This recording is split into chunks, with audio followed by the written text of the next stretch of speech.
There are 3 steps to stop over-explaining yourself so much. The first is identify the source. The second is give the pain back. And number 3 is reparent yourself. For those of us, like me, who have a tendency to over-explain themselves, just watch my videos, I tend to say the same thing in 10 different ways, trying to get the point across. Well, where is this learned? This is how we identify the source of it. It all comes from childhood. It comes from a parent where we felt neglected, abandoned, unheard, unseen. And the way to figure it out for yourself is the next time you have that need to explain yourself, or even afterwards, because most of the time you won't be aware of it in the moment, pause and put yourself back in that moment as you're explaining yourself and ask, what am I feeling? Now, for many people this can be difficult, but you can find a free feelings wheel download on my website. Just go to kennyweiss.net, the resources tab. You'll see I have tons of free downloads. Look for the one that says free feelings wheel. Pull that out and identify what you're feeling. The next question to ask yourself is, where in my body am I feeling it? You'll tend to feel it, stomach, chest, head, shoulders, somewhere in your body. This is a repetitive feeling because we store emotional memories and emotional trauma in our body. It's not like in our brain. We may feel it in our head, but we process and store memories and emotional memories physically in our body. That's why we want to ask ourselves that question. The third question we ask ourselves is, what's my first memory of having this feeling and then this reaction? Now, for most people, who are over-explainers, they'll be like, well, last week I did this and, but so you start with that, but then keep going back. What's the memory before that? Could be something 5 years ago, 10 years ago, 15 years ago, 20 years ago. Eventually, you're going to arrive at a moment in childhood, your first memory, where you became conscious that this parent wasn't paying attention to you. Like, just as I'm saying all of this, I have a picture of my dad sitting in his leather chair with his feet on the ottoman, and I'm trying to get his attention, and he couldn't be bothered. Just was reading his paper, and no matter what I did, I couldn't get his attention. And then finally, very exasperatedly, kind of shakes the paper and with a cringe on his face goes, okay, what? We've all had that where parents are like, they're in their own life. Now, some of this is, it's just tough to be a parent. Sometimes they want time to themselves. But in these types of situations, this is repeated. This is often. And that was the case with my father. He just didn't know at a young age, he didn't know how to attach. And many parents don't. It's a very common trait. Now, there are the severely abusive cases where we have specific memories. I know one client used to be locked in her closet. So that's a severe message that you don't matter, your voice doesn't matter. And so that would be an indicate, that's the type of person who would explain a lot. Because what we're trying to do, at least here's what I've identified in me, and maybe when you go through this process, you'll come to a similar conclusion. But the reason I over-explain so much is I am hoping that if I can put the words together in a way that matters to you, I'll finally get your attention. And so that's why you can see in my videos, they're getting much better. But you go back to my older videos and I just ramble on and on, kind of talking in a circle, trying to say, the same thing in a different way. So that's that, and that's that feeling that we're going through. And this is where we learned that our parent was emotionally unavailable. And so we developed a strategy to try and get them available, to try and get them to pay attention to us. And the explaining we do in the hopes that at some point they will choose to connect with us. So once we become aware of the original traumatic event, we're going to see, wow, this really happened a lot. So now we're getting into truth. Remember, I teach truth, responsibility, and healing. The first step in all recovery is get into truth. Nearly every aspect of our adult struggles we learned in childhood. And so we have to get into truth about our parents' perfect imperfections, that this is why we have these adult struggles. It's all back in childhood. It's unhealed emotional pain that we need to address within ourselves. And so the next piece is to give the pain back. And so what I've learned to do, now again, I have another free download on my website on the resources tab. In this moment, I can't really remember the exact name, but it might say Codependence Recovery, Giving the Pain Back. I think that might be the title of it. And there's a very in-depth 10-step process to give the pain back. You can learn that. It'd be very helpful, especially if you have no experience with this. But you can keep it simple. Just when the awareness comes up that, and for most people, like even for me, in the moment, a lot of times I don't recognize that I'm over-explaining, like in a regular conversation. And then I'm walking to my car and it hits me. And bam, I'm immediately hit with a ton of shame and self-judgment. I start rethinking the conversation, and that's what I learned to do. This is what happens to all of us, is we walk away from that rejecting event and we start critiquing ourselves. And this is that compulsive, adapted wounded child state where we're trying, because we feel so powerless and so hurt, that what every child does is they then turn a parent's inability to connect back on themselves as though they're the problem. Because the reason children blame themselves is, think of it, if I'm to blame, what does it give me? Power. Because if I'm the problem and I do it differently, maybe I'll get a different outcome. So as children, we don't know. We don't have the ego development. We don't have the intellectual or emotional development to recognize and have boundaries and go, oh, Dad has an issue with connecting, huh? Wow, well, I guess I'm just not going to chase him so much because, unless he's available, there's no sense in talking to him. That's what an adult would do. But a child doesn't do that. A child blames themselves to give themselves power, because in that moment they're so powerless. And so we act by blaming ourselves. It gives us the opportunity to maybe try a different strategy that will work. Well, we are not to blame. And so in that moment when we're walking back to our car, we're belittling ourselves, or even in the moment as we notice ourselves over explaining, all of that is coming up. We've dropped into that wounded child state. We're now shaming and blaming ourselves. We're taking, because if our parents are unavailable emotionally, it's because of their own shame and their own childhood wounding. And so in that moment, because as a child, the first 7 years of life, we're basically in a hypnotic state. All of our parents' emotion just drop into us. And so we are now carrying our parents' shame, self-loathing, perfect imperfections, whatever it may be.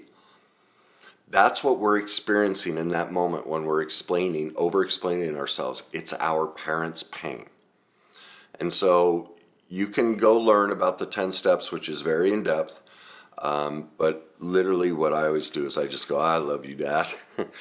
But I'm not going to carry this for you anymore. And I just stop myself from critiquing what I said, how I said it. Did I do this? Oh my God, I said too much. Like no, I did the best I could. I'm done blaming myself. I'm done, Dad. I won't carry this pain for you anymore.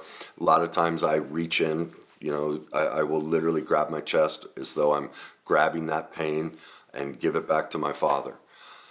It is not our pain. These are all transferred emotions that get into us, and we're stuck with them, and that's why we're repeating ourselves. So step 1, identify the source. Step 2, give the pain back to mom, dad, grandpa, grandmother. You'll probably see there are many people in your life. For me, the primary source is my father. All right? Now we move on to taking responsibility. All of this is about healing. We've gotten into truth where these steps are us taking responsibility of our healing. And that's step 3, reparent ourselves. Ultimately, that child, or that voice we hear in ourselves, critiquing what we said, shaming us for saying too much, or going about, all those different things, that's the hurt little child inside of us. And most of us, use our parent shaming voice. Oh God, you're so stupid. Why do you talk so much? You shouldn't say that. Da, da, da. You should have never sent that text. Da, da, da. Whatever it may be, who's constantly critiquing every little piece of ourselves. That's our parent's voice. And we become that victimizing parent of that little child inside of us. Well, it's now time to step in as our own parent and give that little child inside of us what it needed. And that's listening. And so, like, I'll have conversations like the way I do it, I'm like, what's up, little guy? What do you need? And it's fascinating how I'll immediately get a response. And it feels separate from me. It doesn't feel like an adult talking. I feel a childlike energy. And usually what I always hear is play. I want to go play. Like, because what happens to all of us is we're forced into adult roles.